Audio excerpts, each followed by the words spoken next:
Pessoal, espero que vocês estejam bem. Peço desculpa pela voz, eu estou um pouco gripado. Mas, mesmo assim, vamos seguir com a nossa leitura do Meditações do Quixote. O trecho do qual nós falaremos hoje inicia na edição mais recente do mercado da Vida Editorial, na página 22, no terceiro parágrafo. Você começa no seguinte trecho, né? Nesse sentido, considero que a filosofia é a ciência geral do amor. Correto? Vou começar desse trecho e seguir até um outro assunto para tratarmos aqui de duas questões que o Ortega levanta, sendo a primeira, quando ele coloca essa distinção, esse conceito, né, de filosofia como ciência geral do amor, ele está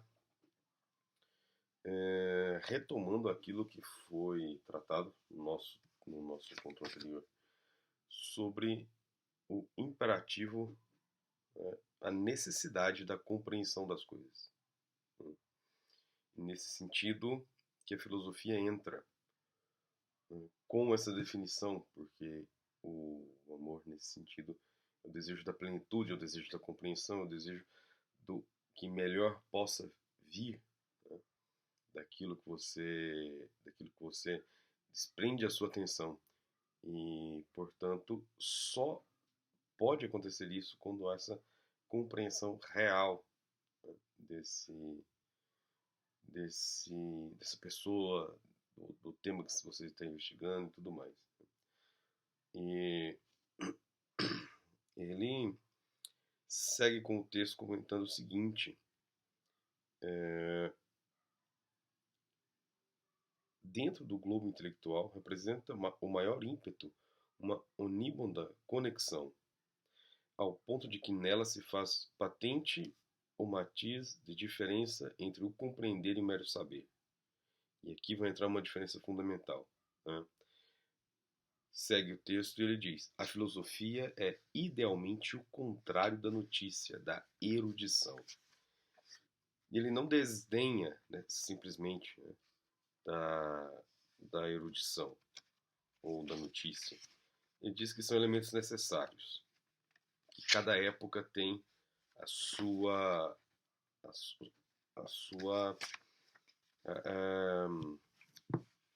necessidade, né? A época anterior, o século anterior, teve uma necessidade de erudição, ou seja, um acúmulo muito grande de notícias, um acúmulo muito grande de informações. Então, o erudito é aquela pessoa que não investiga a fundo algo, não pretende uma compreensão de algo, mas acaba adquirindo uma série de conhecimentos, né?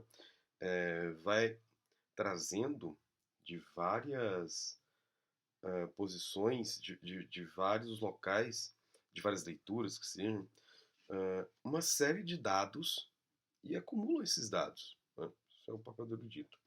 A característica do erudito, melhor dizendo. Então ele possui muita informação, muita, muita, muita. Ainda hoje se utiliza, né, o termo erudito para pessoas que têm esse vasto conhecimento e uma quantidade muito grande de referências, né? Só que o Ortega trata esse erudito de uma maneira interessante, que ele é justamente a pessoa que tem essas características, mas não existe uma conexão formal, não existe uma unidade entre tudo o que o erudito conhece. E aqui entra a sua grande questão com relação aos eruditos. O que o erudito tem é um monte de informações que ele dá a elas apenas uma unidade externa. Não existe profundidade em nada. Ele então comenta uma coisa interessante: não havia remédio senão dar um arranjo causal na memória de um indivíduo ao maior acúmulo possível de notícias, dotando-as assim de unidade externa, a unidade que chamamos de coxa de retalhos. Esperava-se que entrassem em espontâneas associações umas com as outras, das quais saísse alguma luz. Essa unidade dos fatos, não em si mesmo, mas na cabeça de alguém, é a erudição. Então pensemos o seguinte: A considerar que hoje em dia existe um cenário no qual a grande quantidade de informações circula de maneira muito mais absurda do que na época que Ortega escreveu as Meditações, né? Início do século, metade da segunda década do século XX, né? Só a quantidade de informação que uma pessoa teve acesso hoje provavelmente foi maior do que alguém teve acesso durante um ano naquele período, ou até mais, né? E não há uma unidade. A gente fica lançado aí esse conjunto de coisas, né? Só que no nosso caso ainda tem uma desvantagem porque o erudito se forma justamente por abraçar, né, guardar para si, ter na memória toda essa quantidade considerável de informações, né? Informações que carecem daquilo que é o fundamental para Ortega, que é o conhecimento, né? Que é justamente conhecer e conhecer dentro da profundidade da compreensão, ou seja, sair do que é meramente latente, ou seja, sair da conexão da coxa de retalhos, né? Mas saber produzir, não uma coxa de retalhos, mas um mosaico. Quer dizer, dar com as pequenas informações que recebemos uma unidade, né, formal, ou seja, um aprofundamento, né? E é esse o elemento primordial que a filosofia irá buscar, quer dizer, ao invés de receber algo, trazê-lo apenas na memória, continuar com essa atividade apenas de maneira repetitiva, né, em demonstrações de erudição, carece a necessidade da investigação, ou seja, a busca primordial, né, a compreensão que se aprofunda cada vez mais. Então, dentro desse sentido, a unidade que se precisa não é a unidade da erudição. A condição que é necessária não é uma condição de erudito, mas é uma condição de investigador, uma condição de filósofo. Ou seja, uma atitude de filósofo perante ao que se coloca. E tem um trecho engraçado no fim do parágrafo que ele vai colocando: pouco a pouco se fazem mais raros os meros eruditos e logo assistiremos à desaparição dos últimos mandarins. Na referência à classe dos importantes letrados chineses. Me chama atenção porque só esse trechinho caberia uma longa divagação sobre justamente o papel que hoje desenvolvem os eruditos. E até poderíamos levantar algo ainda um pouco mais complexo. Seria, ainda existem eruditos? Né? Ainda existem, e quantos são, qual a qualidade, né, das pessoas que conseguem ter de memória essa grande quantidade de informações, esses vários fatos que existem por aí, né? Alguém consegue abraçar uma quantidade absurda de informação, né? Esse questionamento ele é importante porque dentro da nossa condição, uma condição um pouco diferente da condição do Ortega, a gente pode verificar um problema um pouco maior, né? O erudito antes ele tinha um esforço intelectual, um esforço de conseguir informações e de memorizá-las. E hoje parece que esse detalhe, né, essa característica de erudição, ela se perdeu por conta da facilidade de acesso à informação a qualquer momento. Os mandarins desapareceram de fato, né? Mas no lugar dele surgiu uma falsa erudição ou uma falsa capacidade de erudição que é medida não pelo pela maneira como o indivíduo retém uma determinada informação, uma determinada notícia, um determinado conhecimento sobre algo, mesmo que não exista a capacidade de conexões e de intercalar essas várias notícias, né? Surge agora uma outra categoria que é a de um tecnicista da informação. Se, bem, não sei se poderia ser a forma mais exata, mas assim, tem essa capacidade hoje quem tem uma relação melhor com os meios de tecnologia. Agora, com o advento, por exemplo, da inteligência artificial, todos os trabalhos, atividades acadêmicas, de escolas, etc., tudo são balizados pela inteligência artificial, né? Material gráfico, né? Tem muito inteligência artificial. Então, perdemos aí os mandarins para uma outra categoria, né, mais técnica, menos intelectiva, né? Acho que nesse sentido somos piores que os mandarins. Mas, né, como isso daí é a maioria, né, e a atividade da compreensão, ou seja, esse, esse amor pelas coisas, essa busca, né, pelo conhecimento, não é algo generalizado, ele é sempre algo periférico, ou seja, são poucos que lidam com isso, ou se dispõem a lidar com isso, né? Nós vemos que nesse sentido ainda o Ortega é muito atual, porque enquanto a grande massa, né, se mantém de uma maneira muito avessa a justamente mergulhar no conhecimento, ir a fundo, né, naquilo que traz alguma importância, os que de fato têm essa vocação acabam por manter-se ainda fiéis ao espírito da definição que ele dispõe ali sobre a filosofia. E ele, fazendo uma relação entre erudição e ciência, ele diz que a erudição ela é a periferia da ciência, ou seja, a erudição ela é necessária justamente por isso, né?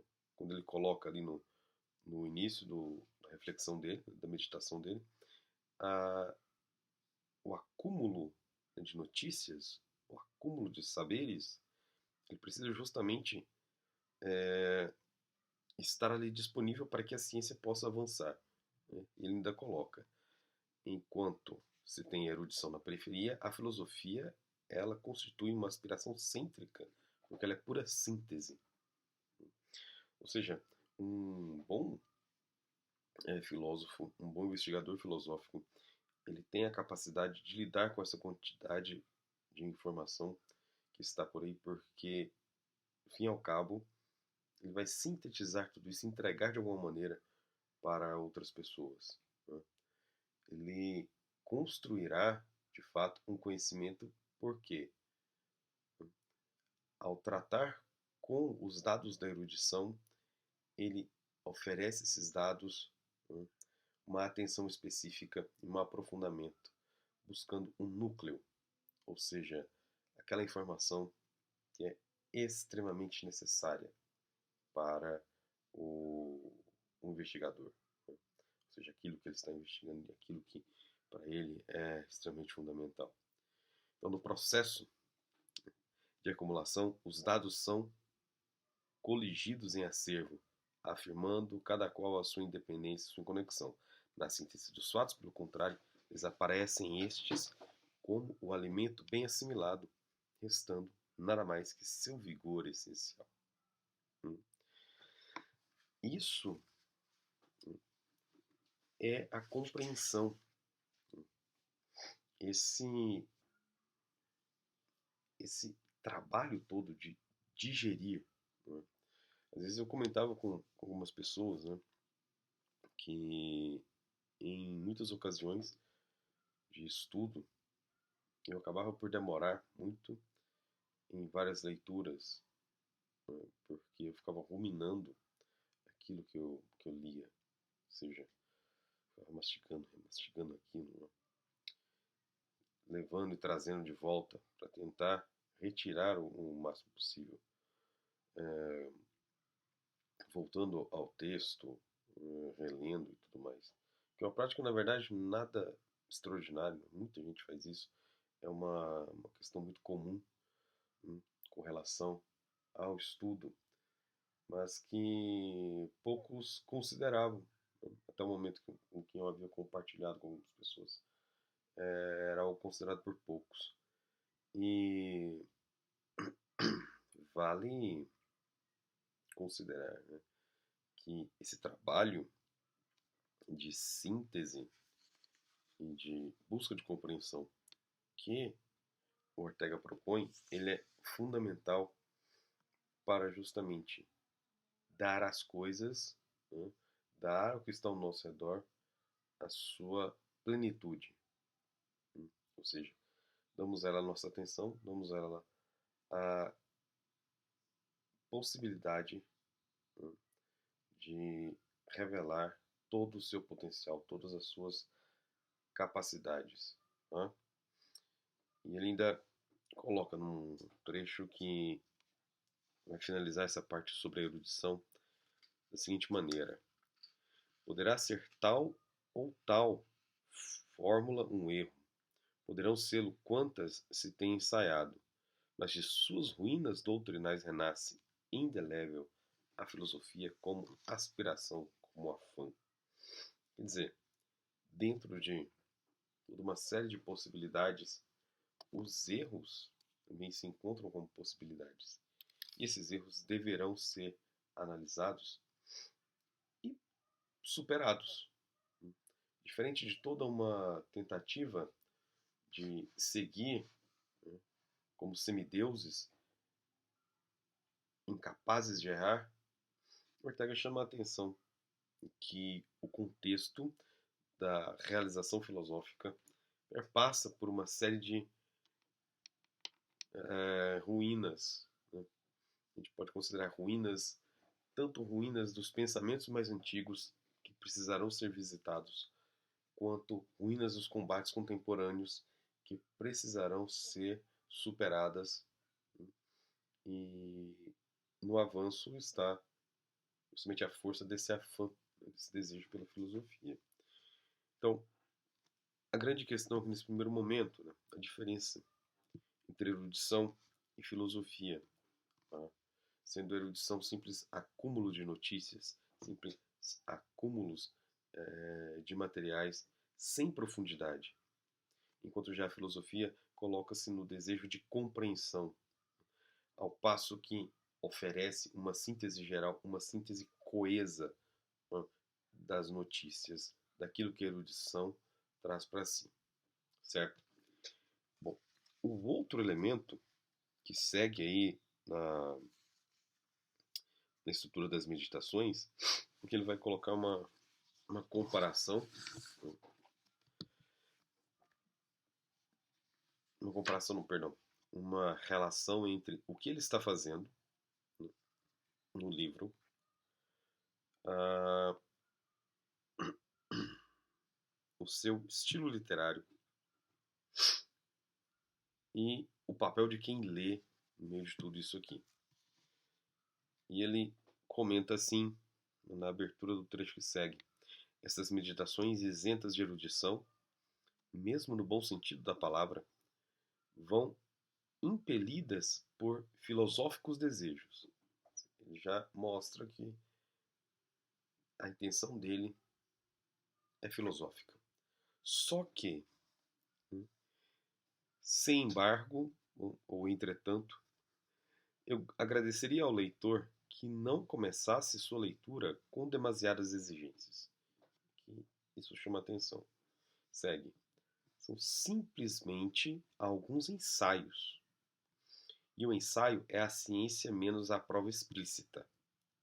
Para o escritor é uma questão de honra intelectual nada escrever suscetível de prova, sem possuí-la antes. Cara, e isso daqui é o ponto interessantíssimo dentro do livro. Primeiro que ele está colocando aqui, propondo, né, meditações a partir de um elemento ensaístico.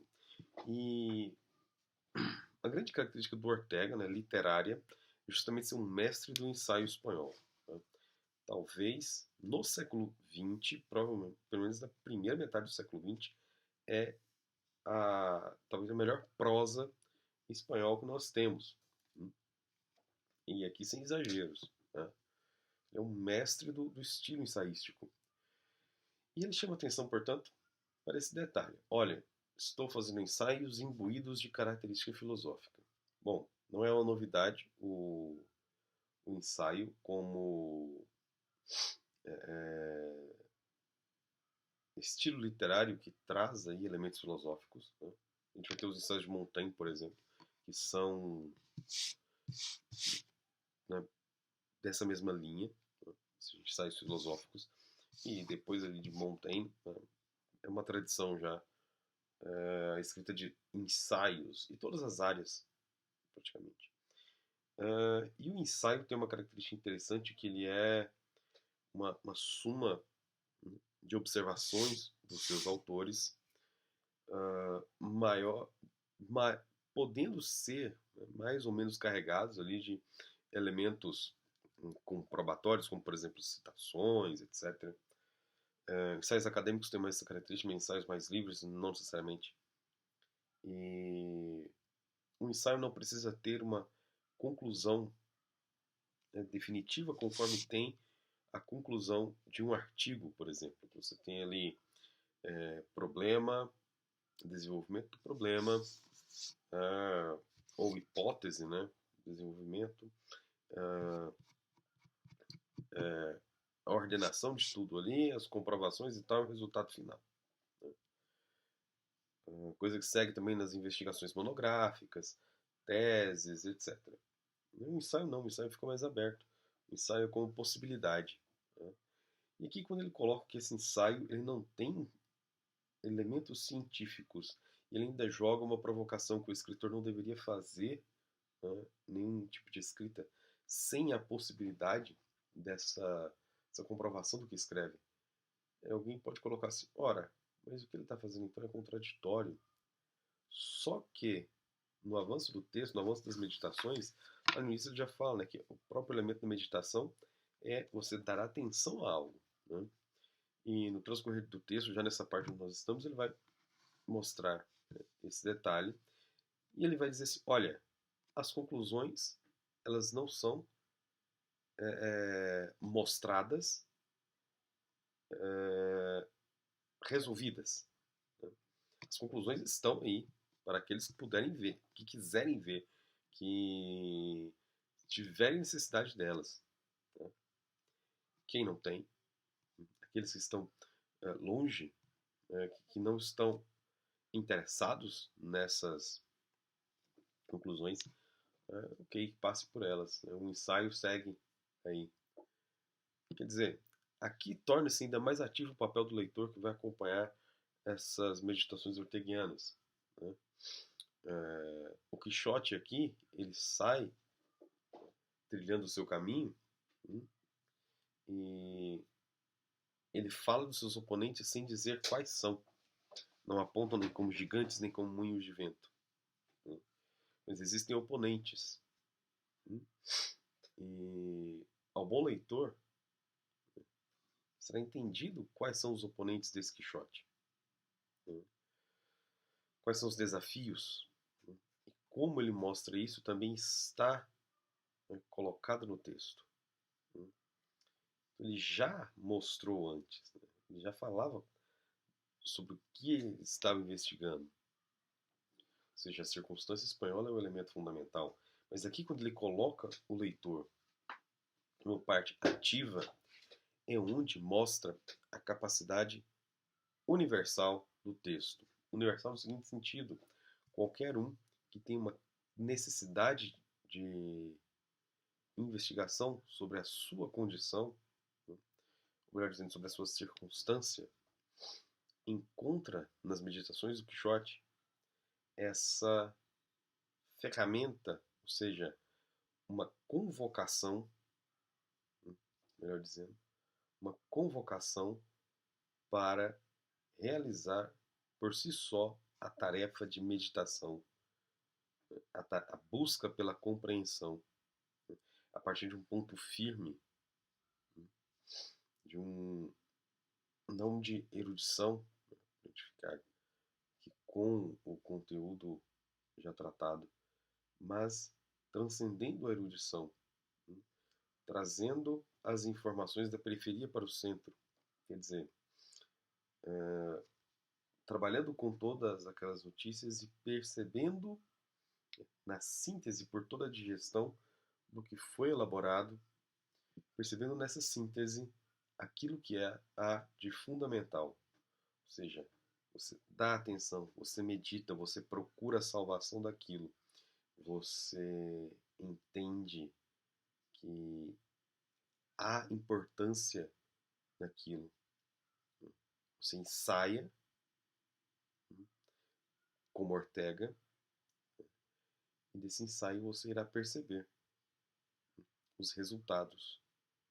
Você entenderá o problema e a partir disso você realiza a sua atividade filosófica. Então, quando ah, Ortega segue com a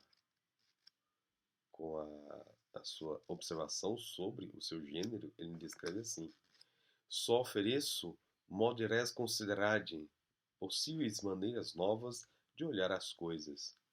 Convido o leitor a que as ensaie por si mesmo, que as experimente se, com efeito, proporcionam visões fecundas. Ele mesmo, em virtude de sua íntima e leal experiência, comprovará sua verdade ou seu erro. O ensaio quixotesco do Ortega nesse livro, ele é, portanto, um convite para que, partindo do método do Ortega, o método da meditação e da consideração, né, sobre o conceito de filosofia que ele tem, seja possível fazer então aquilo que é mais importante: salvar as coisas. E ficamos por aqui. Até o nosso próximo vídeo, até o nosso próximo encontro. Valeu!